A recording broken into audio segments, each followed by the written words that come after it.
ভীমপুর নামে এক গ্রামে হরিপদ নামে এক গরিব জেলে ছিল। সে যা মাছ ধরতো তাতেই কোনো রকমে তাদের সংসারটা চলতো। একদিন ভোরবেলায়, কি গো, আজ এত ভোরবেলায় যাচ্ছ যে? দেখি তাড়াতাড়ি গিয়ে যদি কটা মাছ পাই তো তাহলে খুবই ভালো হবে। আচ্ছা শোনো না, আজ যদি একটু বেশি মাছ পাও আর যদি ভালো বিক্রি হয় তাহলে গোপালের জন্য একটা নতুন জামা কিনবো। ওর না তেমন ভালো কোনো জামা নেই। ভগবান চাইলে সবই হবে রে মালতী। আচ্ছা শোন, আমার আজ আসতে একটু দেরিও হতে পারে বুঝলি, তুই যেন আবার না খেয়ে বসে থাকিস না। ও মা, সে কি কথা? তোমাকে একা রেখে আমি খেয়ে নেবো বুঝি? ধুস, তা কখনো হয় নাকি? আমি যা বলছি সেটা যেন মনে থাকে। চললাম আমি। আচ্ছা, সাবধানে যেও।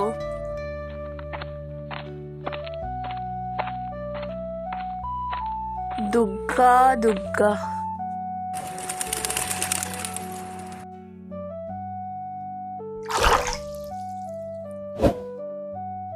হে ভগবান, আজও তেমন ভালো মাছ উঠলো না।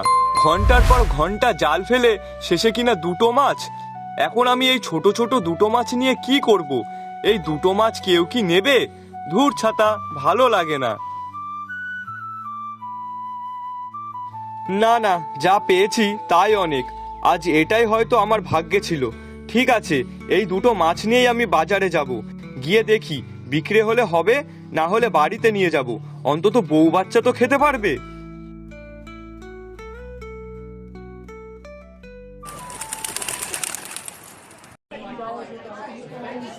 ও বাবা, সবাই এত বড় বড় মাছ এনেছে, আর সেখানে আমার এই সামান্য ছোট ছোট দুটো মাছ, এ কি আদৌ বিক্রি হবে?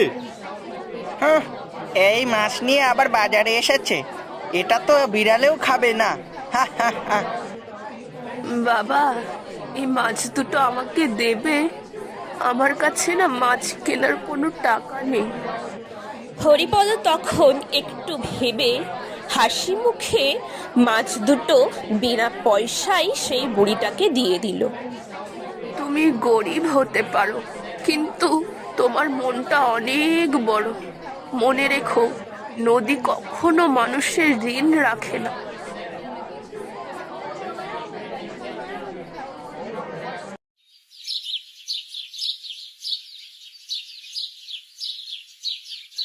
ও, চলে এসেছো? আচ্ছা যাও, গিয়ে স্নান করে আসো। আমি তোমার জন্য ভাত বাড়ছি। আচ্ছা ঠিক আছে।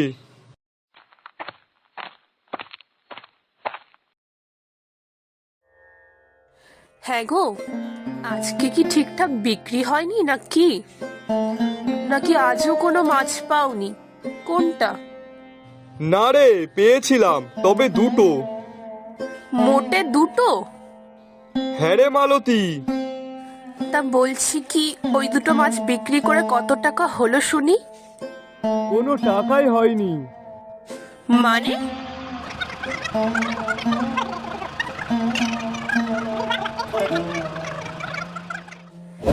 বাবা, খুব ভালো খুব ভালো। তোমার মতন এত বড় দয়ালু মানুষ এই জগতে মনে হয় আর দুটো নেই। এদিকে নিজের সংসার চলছে না, আর উনি কি না বিনা পয়সায় মাছ দিয়ে এসেছে। বাহ বাহ বাহ, অবস্থা তোমার বদলাবে না তো ছাই হবে, বুঝলে তো? তা আমি আর কি করতাম বল, ওনার অবস্থা দেখে আমার খুব মায়া হচ্ছিল, তাই দিয়ে দিয়েছি। হ্যাঁ সেই, তোমার তো কিছু করারই ছিল না। যত সব পাগলের পল্লায় আমাকেই পড়তে হয়েছিল।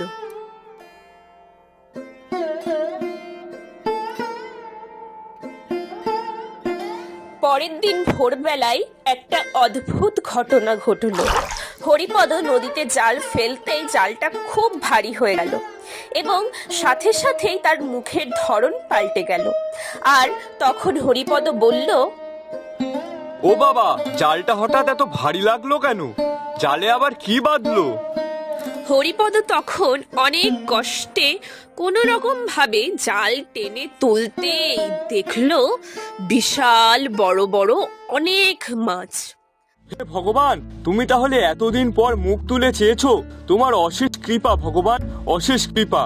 কতদিন পর এতগুলো মাছ ধরলাম, তাও আবার একবারেই। উফ, আমার যে কি মজা হচ্ছে না, সে কি আর বলবো।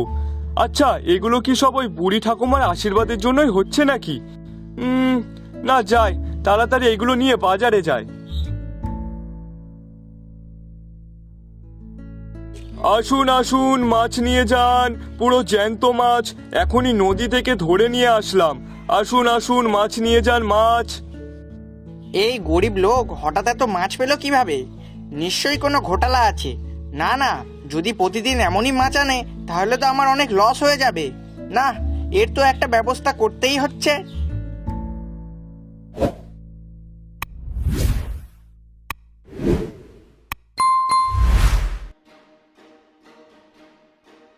সেই দিন রাতে কালু ষড়যন্ত্র করে চুপি চুপি হরিপদর বাড়িতে গিয়ে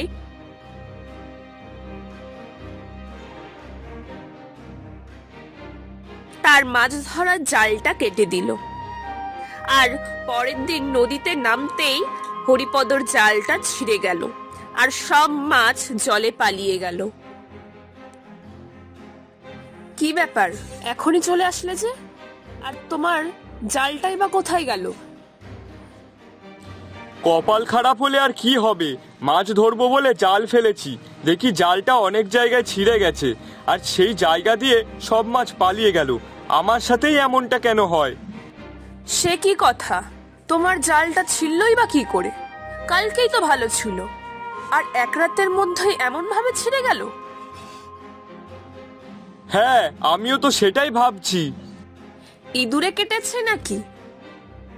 না না, ইঁদুরে এইভাবে কি কাটতে পারে নাকি? 4-5 জায়গায় কাটা, দেখে মনে হচ্ছিল কেউ ইচ্ছা করে আমার জালটা কেটে দিয়েছে, যাতে আমি মাছ বিক্রি না করতে পারি। কিন্তু কে এমন কাজ করবে? সেটাই তো ভাবছি, আজ আর বাজারে যাওয়াটাও হলো না। কপাল একদিন ভালো গেলে বাকি 6 দিন খারাপ যায়। ধুর, ভালো লাগে না আর। তা নাও, যা হওয়া তা তো হয়ে গেছে, সেটা নিয়ে ভেবে আর কোনো লাভ নেই। তার থেকে বরং তুমি একটা নতুন জাল কিনে আনো। সেটাই করতে হবে, তাছাড়া তো আমার কাছে আর কোনো উপায়ও নেই।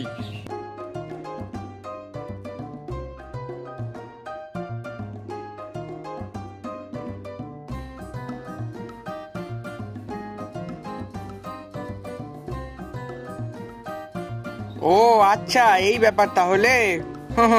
হরিপদ, তুমি যতই নতুন করে জাল কেনো না কেন, তোমাকে আমি কিছুতেই মাছ ধরতে দেব না।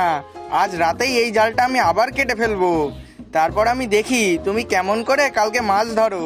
হা হা হা।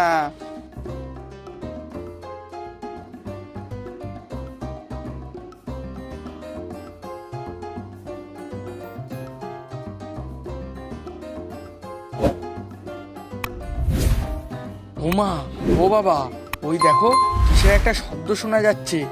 আমার মনে হয় কেউ একটা আমাদের নতুন জাল আবার কাটছে। চুপ, একদম কথা বলিস না, আমি গিয়ে দেখছি। এই লোকটাই আগের দিন বাবার জাল কেটেছিল, আর আজকেও চোরের মতো এসে জাল কাটছে। এ কেমন ব্যবহার? রাত দুপুরে তুমি কিনা চোরের মতো এসেছো লোকের জাল কাটতে? ছি ছি, এ কেমন ধরনের লোক রে বাবা? লোকে চোর ডাকাতি করে আর এ কিনা লোকের জাল কাটছে? না না, এর একটা বিধান করাই চাই, না হলে পরে যে চুরি ডাকাতি করবে। হ্যাঁ হ্যাঁ, এটার একটা ব্যবস্থা তো নিতেই হবে, না হলে আজ হরিপদর ক্ষতি করেছে, বলা যায় কাল যদি অন্য কারোর ক্ষতি করে তখন।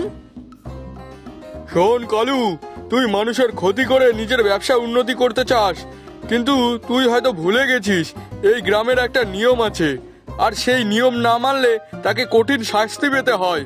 আর তোর শাস্তি হলো এটাই যে তুই আজ থেকে বাজারে কোনো ব্যবসাই করতে পারবি না। আজ থেকে তোর ব্যবসা বন্ধ। আমার বড় ভুল হয়ে গেছে জমিদার মশাই, আমাকে আপনি ক্ষমা করে দিন। এবার থেকে আমি এমন কাজ আর কোনোদিনও করব না। হরিপদ, তুই আমাকে ক্ষমা করে দে ভাই, না হলে যে আমার অনেক ক্ষতি হয়ে যাবে। আমি আমার ভুলটা বুঝতে পেরেছি, দয়া করে আমাকে ক্ষমা করে দাও। জমিদার মশাই, আপনি ওকে ছেড়ে দিন, ও ওর ভুলটা বুঝতে পেরেছে, এই অনেক, যেতে দিন ওকে।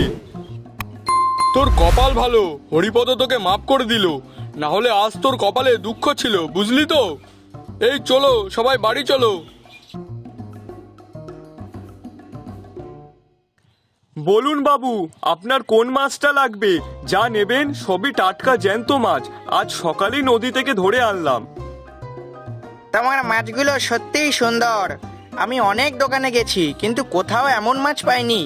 তাই আমি তোমার এই সব মাছ শহরে নিয়ে যেতে চাই। আমি সেখানে গিয়ে বিক্রি করব। সত্যি? হ্যাঁ সত্যি। আর এর জন্য আমি আপনাকে অনেক টাকা দেব, কিন্তু এই মাছগুলো সব আমাকে দিয়ে দিতে হবে। আর হ্যাঁ, আমি প্রতিদিনই এসে আপনার কাছ থেকে এমন জ্যান্ত মাছ নিয়ে যাব আর টাকা দিয়ে যাব। কি আপনি রাজি তো এতে? হ্যাঁ হ্যাঁ, রাজি রাজি, আমি আপনাকে সব জ্যান্ত মাছই দেব। তারপর থেকে ধীরে ধীরে হরিপদর অবস্থা বদলাতে লাগলো। নতুন ঘর হলো, গোপাল এখন একটা ভালো স্কুলেও ভর্তি হয়েছে। তাদের সংসারে আর কোনো অভাব নেই। একদিন বিকালে, কি বাবা, আমার কথা মিলল তো? এই সবই আপনার আশীর্বাদেই হয়েছে। কে আপনি?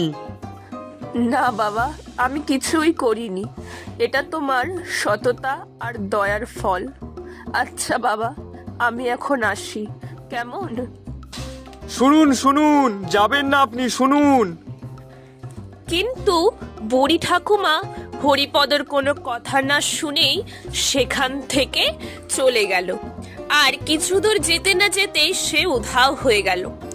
আর হরিপদ তখন অবাক হয়ে সেদিকেই তাকিয়ে রইল।